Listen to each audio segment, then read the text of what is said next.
2023년 1월 15일 주일 오전 예배 살아계신 하나님께 드리겠습니다.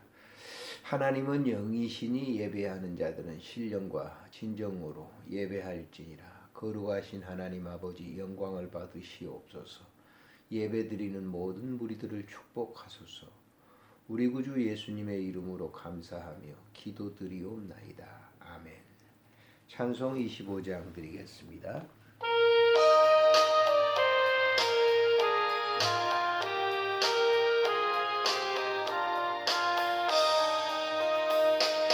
홀류관 보소서 주 앞에 드리세 저 천사 기쁨 노래가 온 세상 퍼지네 내오나 깨어서 주 찬송하여라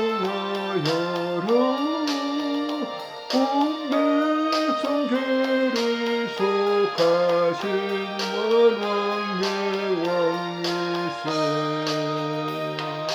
널유한 보소서 주 앞에 드리세 그 손과 몸의 상처가 영원히 빛나네 하늘의 천사도 그 영광 보고서 오늘의 신비할 모자는 흠모하도다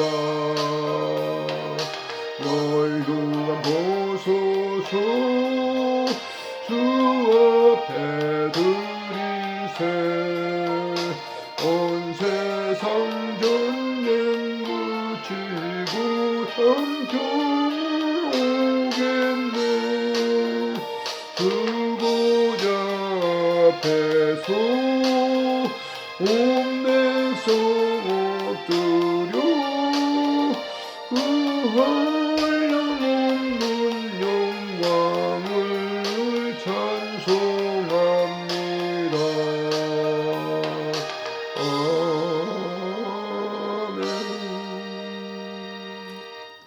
신앙 고백하시겠습니다. 전능하사 천지를 만드신 하나님 아버지를 내가 믿사오며 그 외아들 우리 주 예수 그리스도를 믿사오니 이는 성령으로 잉태하사 동정녀 마리아에게 나시고 본디오 빌라도에게 고난을 받으사 십자가에 못 박혀 죽으시고 장사한 지 사흘 만에 죽은 자 가운데서 다시 살아나시며 하늘에 오르사 전능하신 하나님 우편에 앉아 계시다가 저리로서 산 자와 죽은 자를 심판하러 오시리라. 성령을 믿사오며 거룩한 공예와 성도가 서로 교통하는 것과 죄를 사하여 주시는 것과 몸이 다시 사는 것과 영원히 사는 것을 믿사옵나이다. 아멘. 기도드리겠습니다. 살아계신 하나님 아버지 은혜를 참으로 감사를 드립니다. 오늘도 예배드리는 모든 무리들을 축복하시고 은혜를 덧입혀 주시기를 간절히 빌고 원합니다. 우리의 모든 죄악을 용서하셔서 사해 주신 주님, 이 땅에 사는 모든 백성들도 동일한 그런 은혜를 베풀어 주시기를 간절히 빌고 원합니다. 특별히 간구하옵기는 이 땅에 소외받은 자들을 위해서 기도합니다. 물질과 인간관계 그리고 또 질병으로 말미암아 또 여러 가지 형편으로 말미암아 소외된 모든 분들을 주님 기억하시고 특별히 질병으로 고통당하는 모든 분들에게 주님께서 친히 찾아가 주셔서 그 아픈 분을 만져주시고 위로해 주시기를 간절히 빌고 원합니다. 하나님 아버지 간구하옵기는 모든 교회들이 오늘도 신령과 진정으로 예배드릴 수 있도록 인도해 주시고 그 예배 삶 속에서 하나님의 깊은 사랑과 은혜를 체험하고 영광 돌릴 수 있는 삶이 되도록 축복해 주시기를 간절히 빌고 원합니다. 몸된 교회를 주님 사랑해 주시고 특별히 교회 건축 중에 있습니다. 주님께서 더 큰 은혜를 베풀어 주셔서 이 건축 중에 정말 하나님의 그 보호와 섭리 안에 모든 것을 아름답게 세워져 갈 수 있도록 은혜 베풀어 주시기를 빌고 원합니다. 하나님 아버지께서 함께 해 주실 줄을 믿습니다. 오늘 또 드린 예물을 축복하시고 은총 베풀어 주시기를 간구하옵고 우리 구주 예수님의 이름으로 감사하며 기도드리옵나이다. 아멘. 살아계신 하나님의 말씀은 출애굽기 1장에 있는 말씀 15절 말씀부터 22절까지 함께 영상을 보며 예배드리는 분들이 계시다면 출애굽기 1장 15절부터 22절에 있는 말씀을 같이 보시도록 하겠습니다. 애굽 왕이 히브리 산파 시브라라 하는 사람과 부하라 하는 사람에게 말하여 이르되 너희는 히브리 여인을 위하여 해산을 도울 때에 그 자리를 살펴서 아들이거든 그를 죽이고 딸이거든 살려두라. 그러나 산파들이 하나님을 두려워하여 애굽 왕의 명령을 어기고 남자 아이들을 살린지라. 애굽 왕이 산파들을 불러 그들에게 이르되 너희가 어찌하여 이같이 남자 아기들을 살렸느냐. 산파가 바로에게 대답하되 히브리 여인은 애굽 여인과 같지 아니하고 건장하여 산파가 그들에게 이르기 전에 해산하더이다 하며 하나님이 그 산파들에게 은혜를 베푸시니 그 백성은 번성하고 매우 강해지니라. 그 산파들은 하나님을 경외하였으므로 하나님이 그들의 집안을 흥왕하게 하신지라. 그러므로 바로가 그의 모든 백성에게 명령하여 이르되 아들이 태어나거든 너희는 그를 나일 강변에 던지고 딸이거든 살려두라 하였더라. 아멘. 오늘 본문 말씀을 통해서 21절에 나와 있는 말씀처럼 하나님을 경외하였으므로 누가 산파들이 하나님을 경외하였으므로라고 하는 말씀으로 피차 은혜를 나누려고 합니다. 사실 이제 한국 교회가 140년 가까이 이렇게 됩니다만은 천주교와 비한다면 천주교와 함께 한다면 한 250년 정도 되겠죠. 이런 이후에 많은 부흥을 했습니다. 근래 와서는 무슨 우리 개신교 교도들만 뭐 1000만이 넘는다 이런 얘기를 하는데 확실한 통계를 우리가 없기 때문에 그것은 믿을 수가 없는 거지만 아무튼 한국 개신교가 굉장히 부흥하고 성장한 것만큼은 사실이 아닐 수 없습니다. 자, 이런 성장과 부흥에 정말 그러면 한국 교회가 성서적으로 하나님 말씀적으로 말씀을 통해서 그렇게 성장했느냐? 그건 우리가 이제 긍정할 수 없는 그런 사실이죠. 왜냐하면 한국 교회가 이렇게 외적으로 수는 굉장히 많아졌다고 생각하지만은 본질적으로 하나님을 정말 신실하게 사랑하는 그러한 사람들이 많지 않다라고 하는 것을 우리가 부인할 수 없는 사실이죠. 사실 우리 정치인들 가운데도 뭐 이렇게 무슨 뭐 당대표로 나와서는 사람들이 보면 뭐 장로 출신들도 있고 또 교회에서 직분을 가진 그런 사람들이 굉장히 많죠. 그런데 실질적으로 우리가 이 사회에 나타난 그 일들을 보면은 기독교인 정말 그 사람들이 기독교인이었는가라고 하는 생각을 갖게 되죠. 수적으로는 굉장히 많이 이렇게 번창했지만은 내실적으로는 그렇게 번창하지 않았다라고 이렇게 사람들이 말을 합니다. 저도 그 말에 대한 동의를 하고 싶습니다.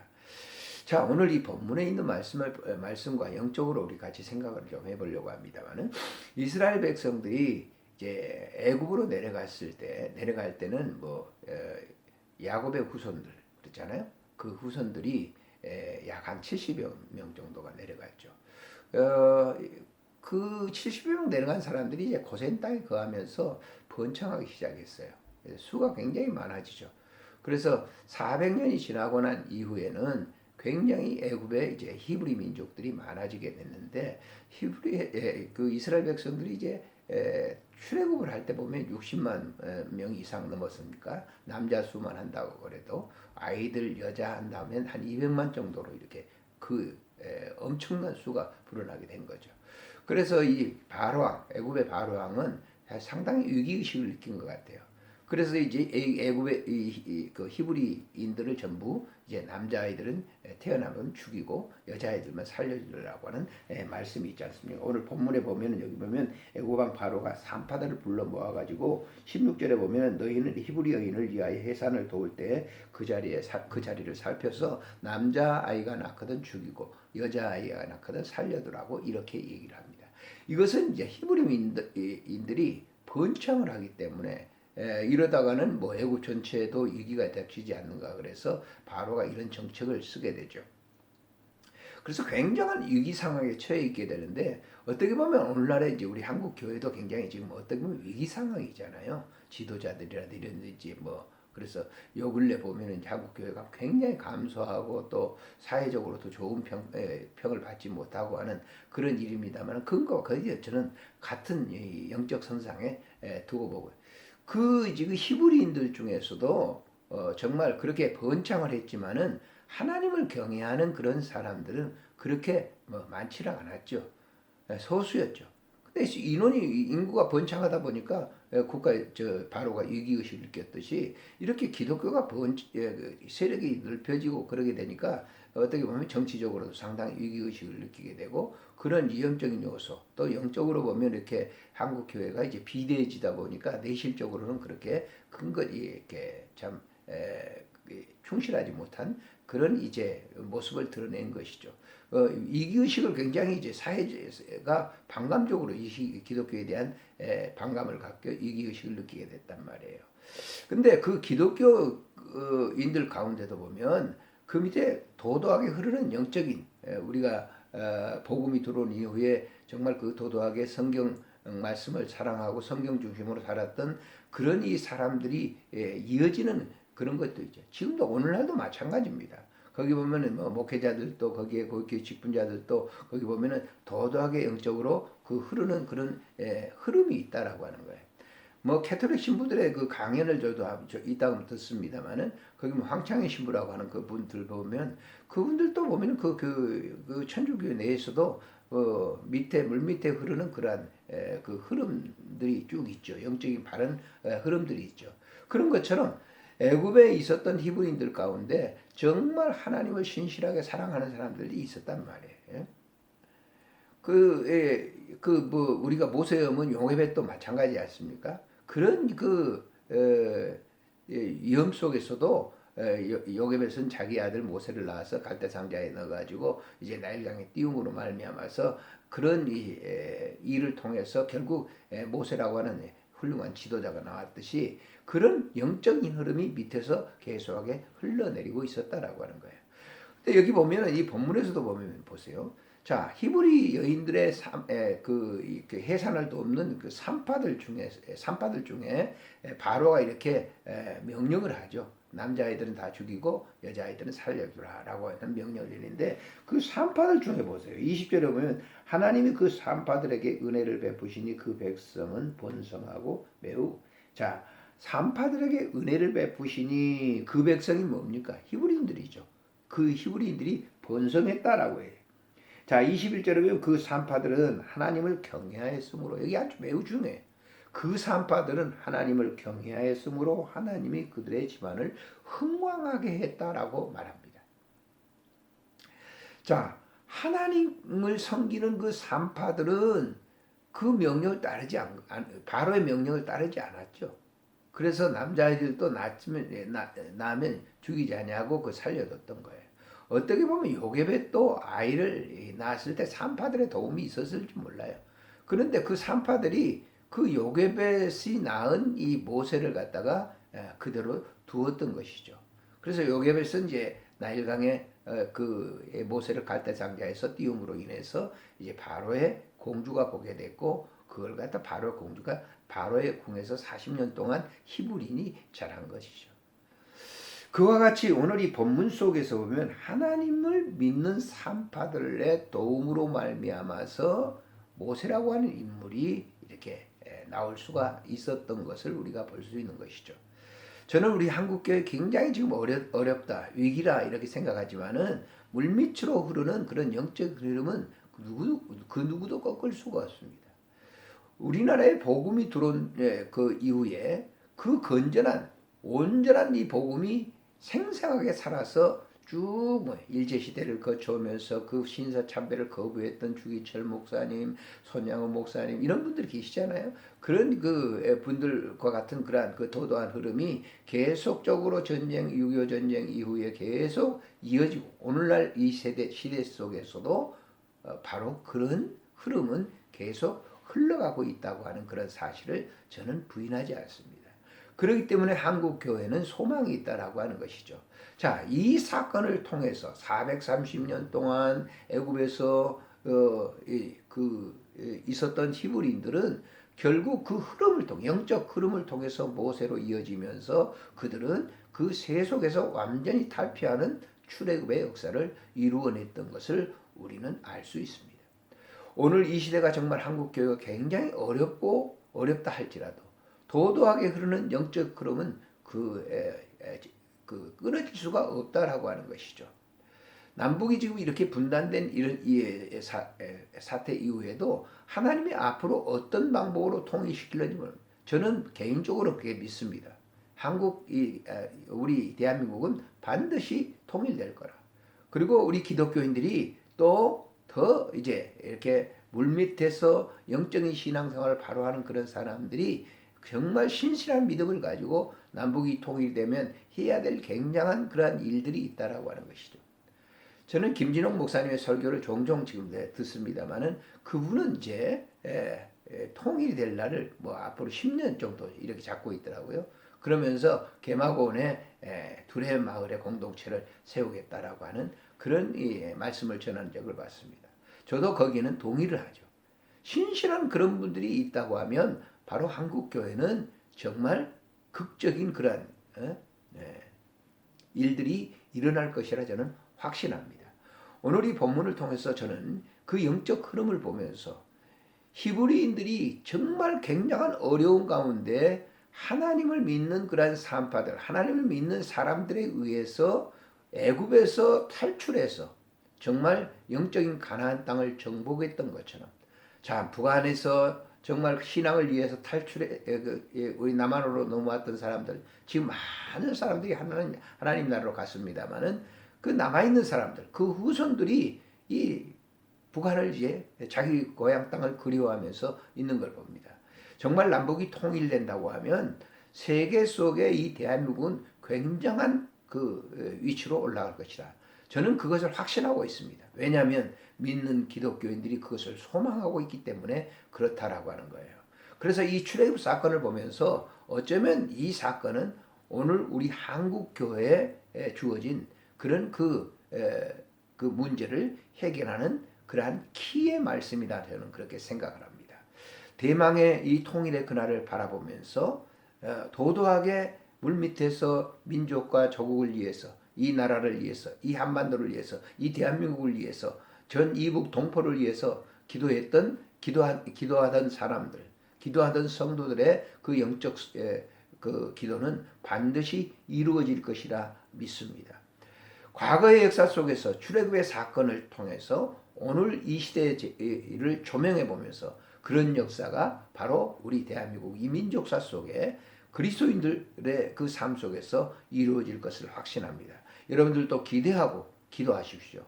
부족한 정도 기도하겠습니다. 그 기도를 통해서 통일의 그날이 이루어지는 것을 우리의 살아있는 현재에서 목도하면서 영광을 돌릴 수 있는 여러분과 제가 되시기를 주의 이름으로 축복합니다. 아멘. 살아계신 하나님 아버지 은혜를 참으로 감사를 드립니다. 오늘도 주신 본문을 통해서 히브리인들이 430년 애굽에서 종살이를 하고 있었지만은 하나님께서 새로운 그런 산파들의 도움과 또한 모세를 통해서 출애굽의 역사를 이루었던 것처럼 지금 한국 교회가 매우 큰 어려움에 당하고 있습니다. 이러니 여러 가지 영적 어려움에 붙잡혀 있는 이 대한민국, 우리 한민족을 사랑해 주시고 머지않은 날 통일에 대해서 이 한반도와 전체 우리 전 세계 속에 두각을 나타내는 나라가 되도록 주님께서 축복해 주실 줄을 분명히 저는 믿습니다. 오늘도 이 말씀 속에서 큰 위로를 받고 확신을 가지고 기도하면서 이민족의 통일의 그날을 바라볼 것입니다. 하나님 아버지 이스라엘 백성들에게 출애굽을 주셨던 주님, 이 땅, 이 분단된 이 나라의 통일을 허락해 주셔서 이 민족이 전 세계 속에서 정말 예수를 증거하고 또 하나님 나라를 확장시키는 데 있어 큰 역할을 할 수 있도록 은혜를 베풀어 주시고 통일의 그날을 우리가 사모하면서 기도하고 있습니다. 주께서 그렇게 역사해 주실 줄을 믿습니다. 우리 구주 예수님의 이름으로 감사하며 기도드리옵나이다. 아멘.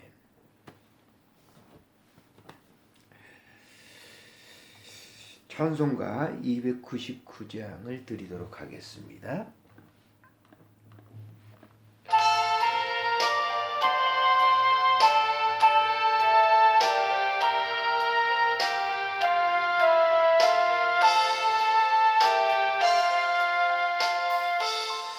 님 사랑은 온전한 참 사랑 내 맘에 부어주시사 충만케 하소서 내 주님 참 사랑 햇빛과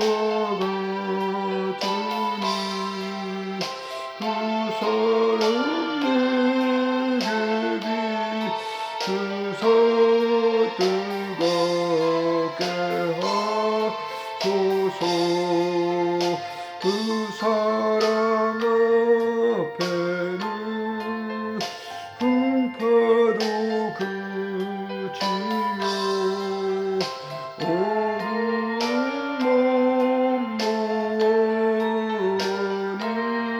그 힘이 크다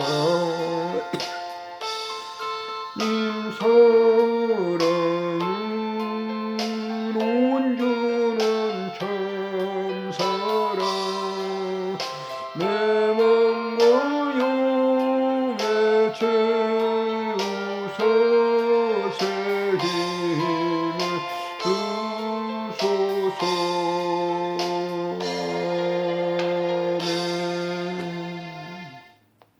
주님 기도로 예배를 마치겠습니다. 하늘에 계신 우리 아버지여, 이름이 거룩히 여김을 받으시오며 나라가 임하옵시며 뜻이 하늘에서 이루어진 것 같이 땅에서도 이루어지이다. 오늘 우리에게 일용할 양식을 주옵시고 우리가 우리에게 죄진 자를 사하여 준 것 같이 우리 죄를 사하여 주옵시고 우리를 시험에 들게 하지 마옵시며 다만 악에서 구하소서. 대개 나라와 권세와 영광이 아버지께 영원히 있사옵나이다.